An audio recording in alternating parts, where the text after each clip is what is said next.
সবাই যখন ধরেই নিয়েছিল 321 রান করেন সঞ্জু, যা দলের হয়ে যে কোনো বিশ্বকাপে সর্বোচ্চ ও সব মিলিয়ে তৃতীয় সর্বোচ্চ রান। এর আগে 2014 বিশ্বকাপে 319 রান করেছিলেন বিরাট কোহলি।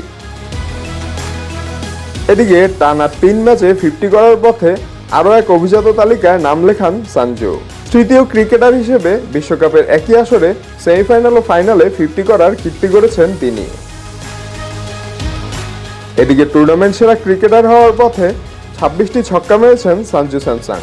বিশ্বকাপের এক আসরে এটি সর্বোচ্চ ছক্কার রেকর্ড। সব মিলিয়ে বিশ্বকাপটা নিজের মতো রাঙিয়ে তুলেছেন সঞ্জু। অথচ বিশ্বকাপে জায়গা পাওয়াটাই নড়বড়ে ছিল তার। আসর শুরুর আগে সব মিলিয়ে 7 ম্যাচে মোট রান ছিল 89। একমাত্র 50 ইনিংসটা বাদ দিলে 6 ম্যাচে রান ছিল 34। সেখান থেকেই ঘুরে দাঁড়িয়ে বিশ্বকাপের ম্যান অব দ্য টুর্নামেন্ট। এ যেন এক কামব্যাকের গল্প।